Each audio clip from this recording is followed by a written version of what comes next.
Halo, assalamualaikum warahmatullahi wabarakatuh. Berjumpa kembali dengan saya di channel Sukmanang Sajati. Pada kesempatan kali ini, saya ingin menjawab pertanyaan dari video Hampa Channel 2107. Kang, kalau boleh bahas akhir zaman, namun menurut pengetahuan Akang, apa benar kita ini sudah sangat dekat dengan kedatangan akhir zaman Dajjal? Oke, ya. Karena di sini pertanyaannya menurut pengetahuan Akang, ya.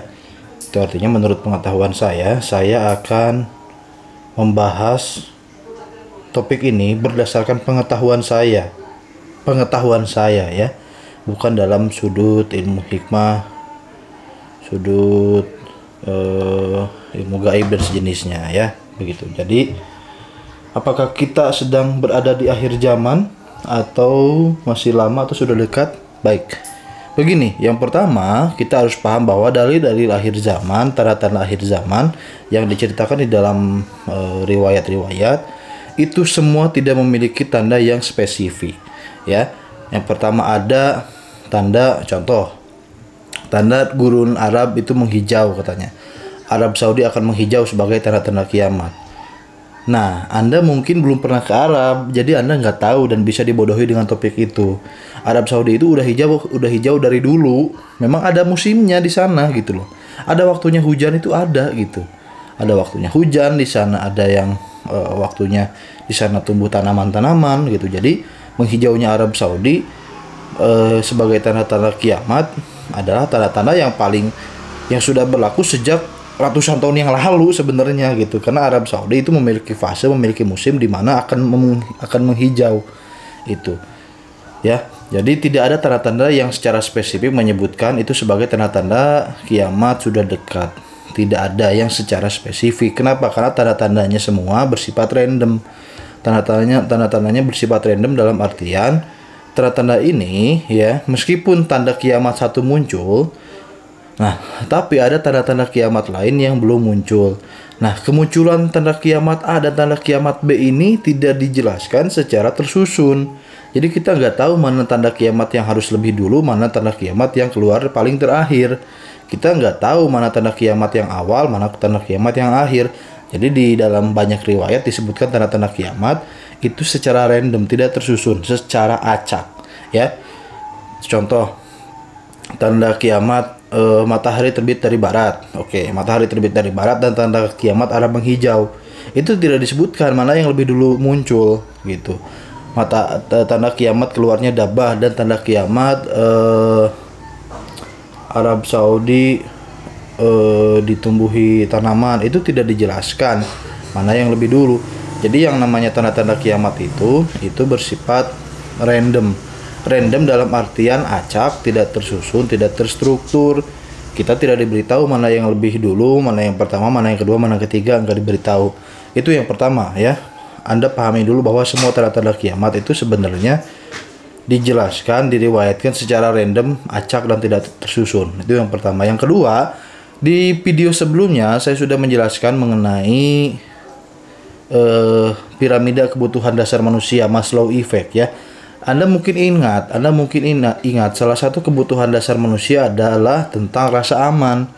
Nah, Anda paham tidak bahwasanya ustadz-ustadz yang menjelaskan topik tentang kiamat, mereka itu mencuri rasa aman dari diri Anda, ya. Rahmat Baikuni, Zulkifli M. Ali, semua yang berdakwah mengenai tanda-tanda kiamat, mereka itu sebenarnya telah menghabisi, telah mencuri, telah merenggut rasa aman dari jiwa Anda. Sehingga Anda merasa kiamat sudah dekat, sehingga Anda merasa terancam.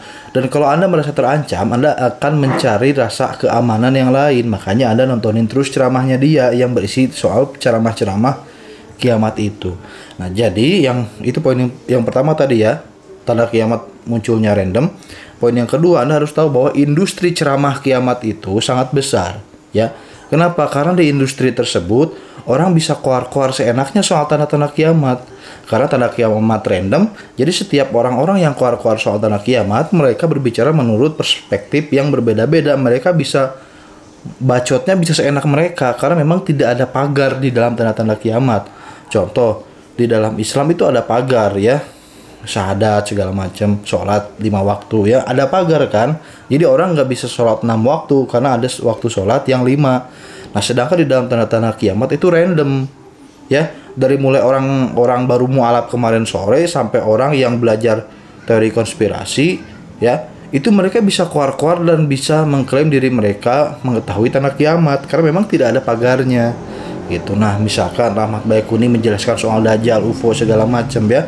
Nah saya tahu kapasitas Rahmat Baikuni, dia itu sebenarnya bukan dai, dia hanya pakar teori konspirasi. Nah pakar teori konspirasi itu saya sudah mengalaminya beberapa tahun yang lalu.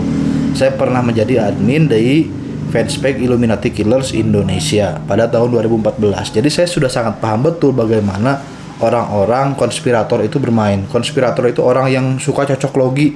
Oh segitiga Dajjal, sempak bentuknya segitiga, oh itu Dajjal, elit global. Oh itu Samiri gitu. Gitulah orang-orang begitulah. Dan saya paham betul yang seperti itu karena saya pernah menjadi orang yang seperti itu. Gitu ya. Jadi yang kedua, dakwah ceramah yang berkaitan dengan tanda-tanda kiamat itu adalah industri yang sangat besar, industri yang bagus, masanya banyak. Kenapa masanya banyak? Wong mereka sebar teror kok, sebar teror kiamat sudah dekat, kiamat sudah dekat. Orang-orang kan panik, mau nggak mau orang-orang harus mantengin ceramahnya mereka biar tahu ini posisi terupdate kita sekarang sudah ada di zaman mana gitu loh. Mereka terus menunggu terupdate, kabar terupdate ya. Contoh Zulkifli M. Ali. Zulkifli M. Ali itu pada tahun 2022-2023 kalau nggak salah ya, dia mengklaim bakal ada dukhon di tahun-tahun tersebut. Begitu kita sampai ke tahun tersebut nggak ada tuh dukhon, ya nggak ada tuh dukhon gitu. Katanya bakal ada meteor segala macam, nggak ada tuh, ya nggak ada tuh meteor segala macam begitu. Nah jadi yang kedua, industri ceramah kiamat itu sangat besar. Orang-orang banyak yang bermain di sana karena memang menggiurkan ya. Beda dengan industri Wahabi, beda dengan industri Aswaja. Industri Habaib hanya orang-orang yang suka Habaib aja. Industri Aswaja hanya orang-orang NU saja.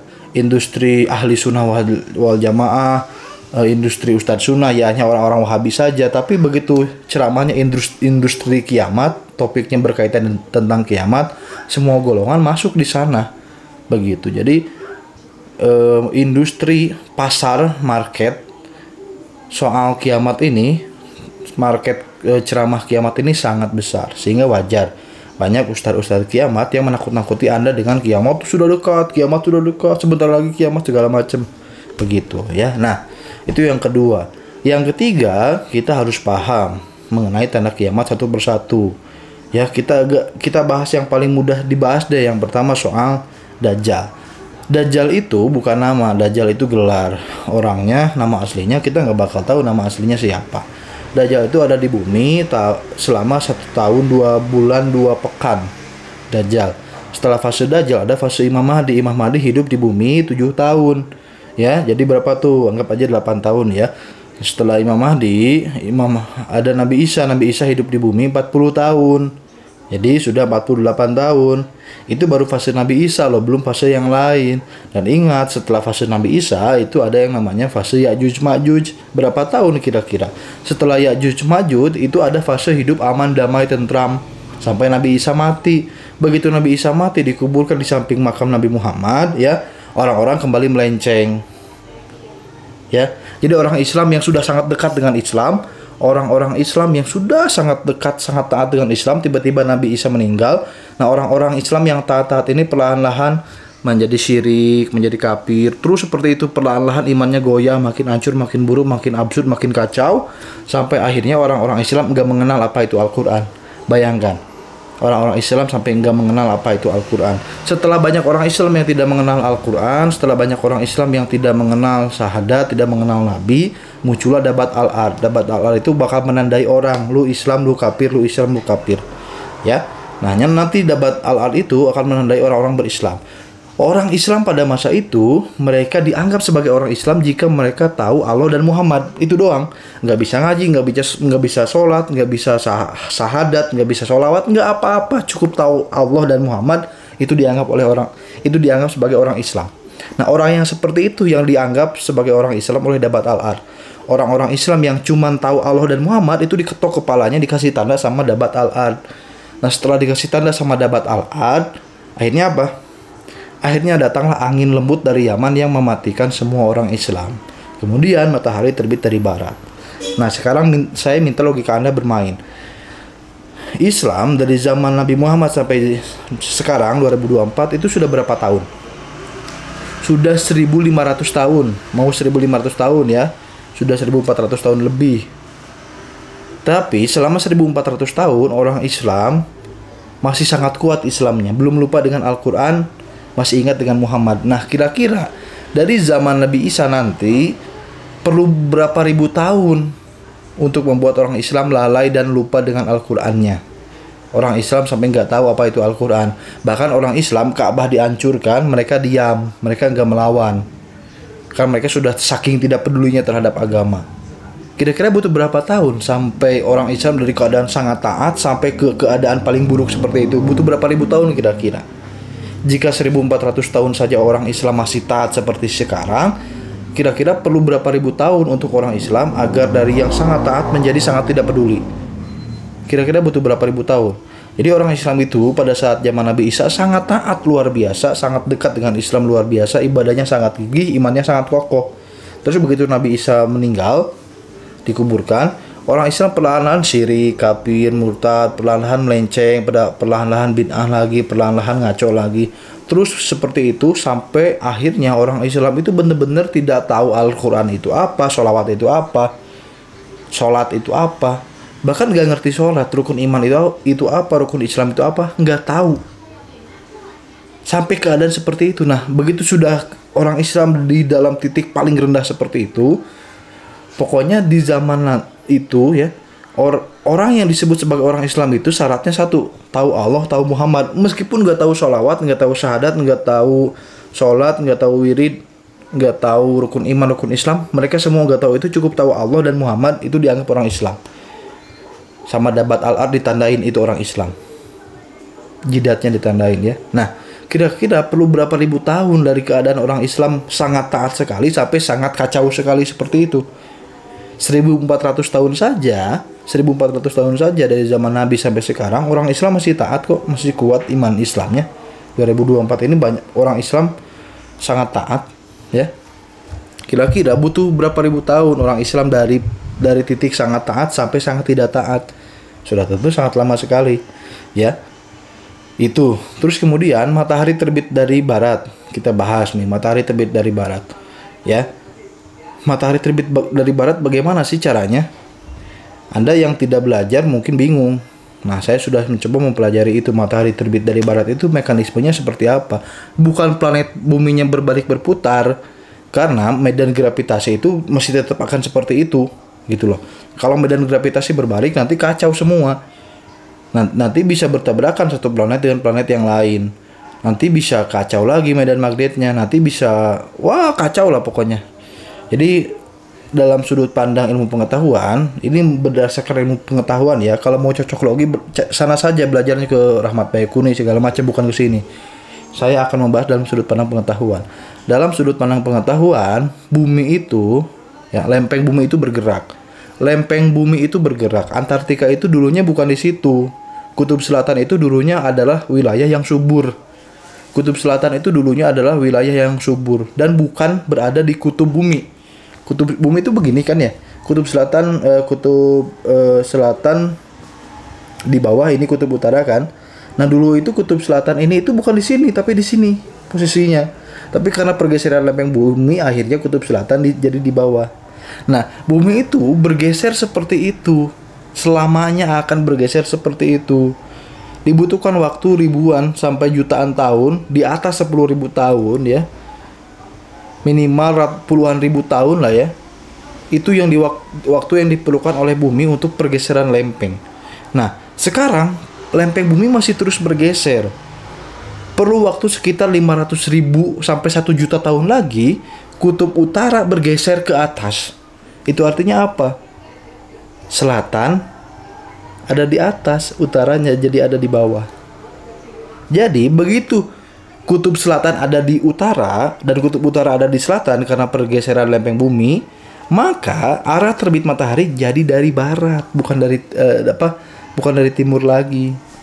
Itu dalam sudut pandang ilmu pengetahuan. Jadi akan ada suatu masa nanti kutub selatan itu bergeser ke utara dan kutub utara bergeser ke selatan. Cari aja silakan di Google. Saya tidak mau menyertakan referensi, biar Anda mencari apa yang saya ucapkan, biar Anda menjajal, mengobservasi, ngulik apa yang saya ucapkan. Ya, enak banget kalau saya tulis referensinya, nanti Anda nggak mau belajar. Gitu. Jadi dalam sudut pandang pengetahuan, kutub selatan itu akan bergeser ke utara, kutub utara akan bergeser ke selatan karena pergeseran lempeng bumi. Nah, pada saat kutub utara bergeser ke selatan dan kutub selatan bergeser ke utara, itu artinya apa? Arah timur dan barat berubah.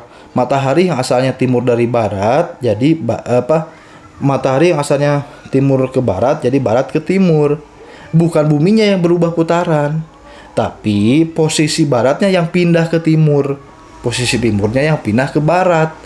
Itu pergeseran lempeng bumi namanya. Dan proses untuk pergeseran lempeng bumi kutub selatan ke utara, kutub utara ke selatan, itu jaraknya sangat lama.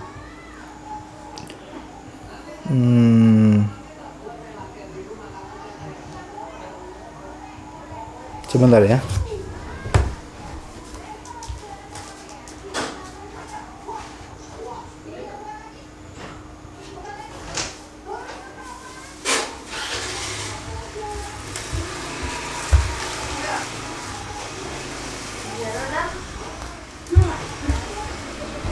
Oke, ada Ijro. Oke lah.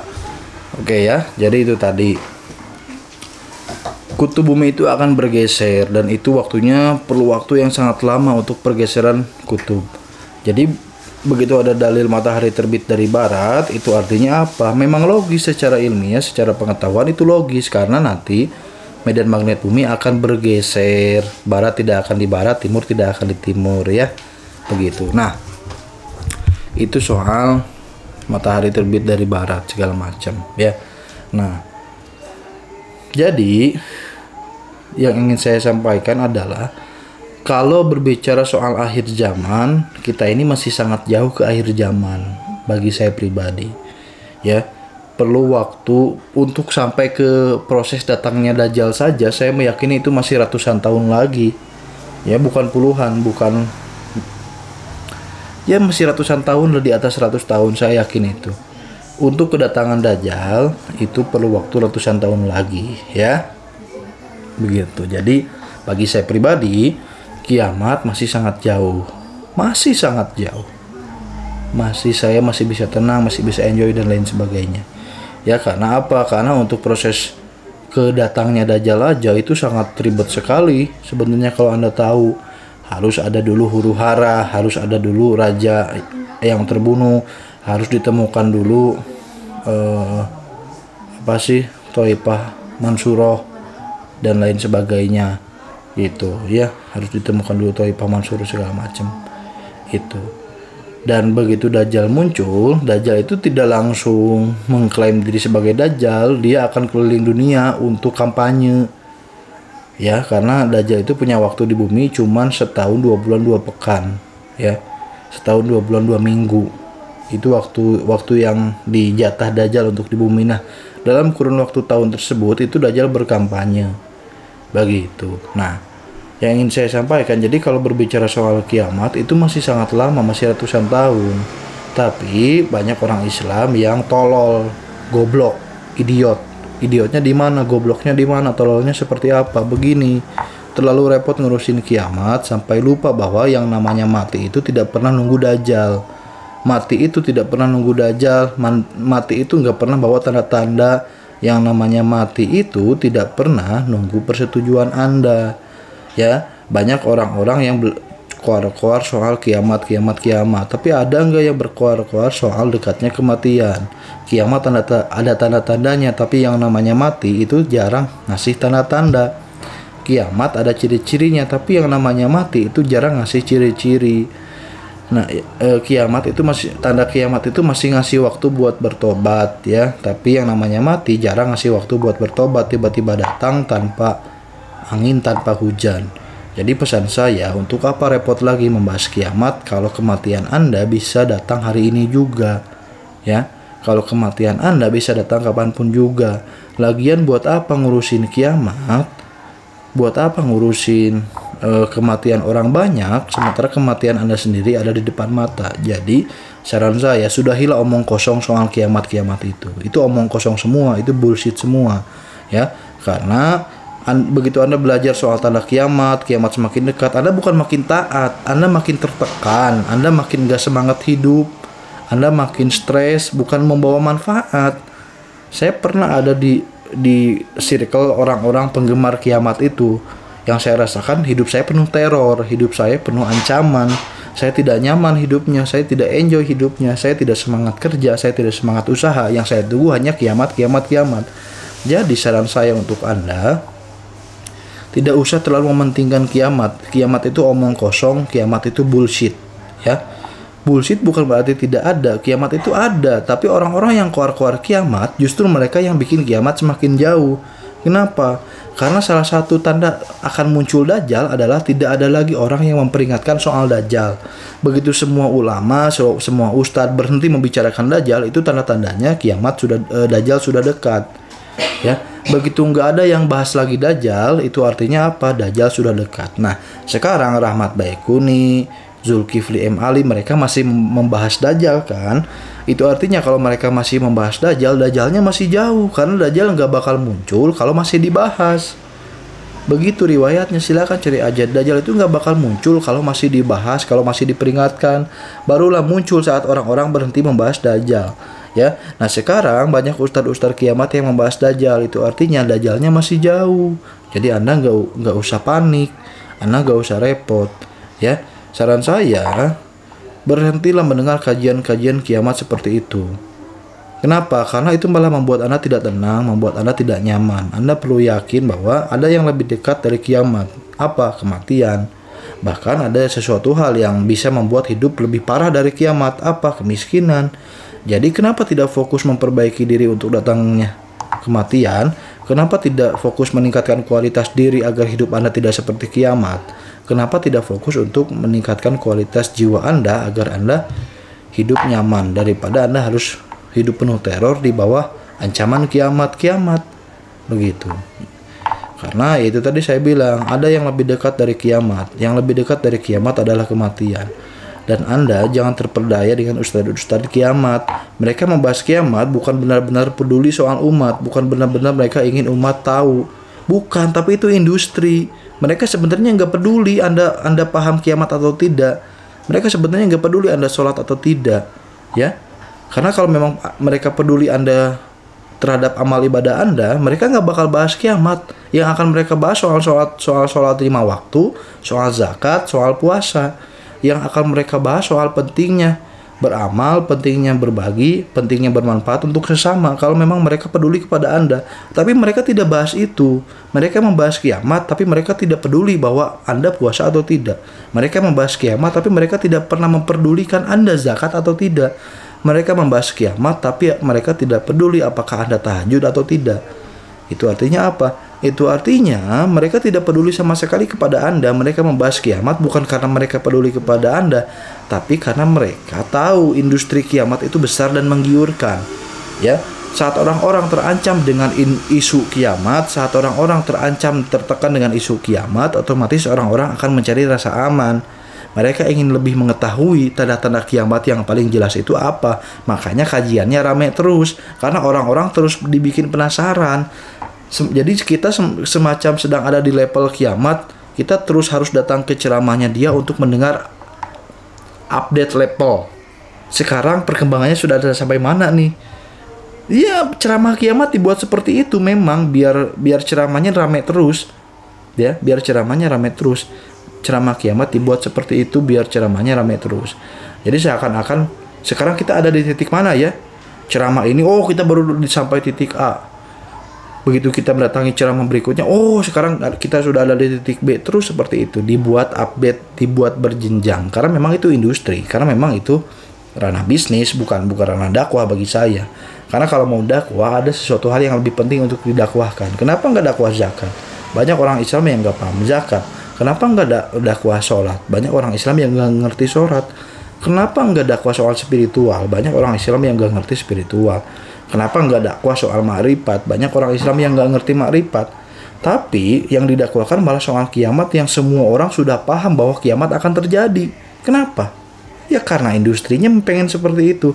Karena memang di industri itu sangat menggiurkan, sangat menjanjikan, ya. Jadi itu semoga Anda paham, semoga hidup Anda lebih tenang, dan semoga Anda bisa paham bahwa ceramah-ceramah kiamat itu hanya industri belaka. Hanya industri yang menguntungkan pihak yang ceramah dan malah membuat Anda hidup penuh teror. Sekian, wassalamualaikum warahmatullahi wabarakatuh.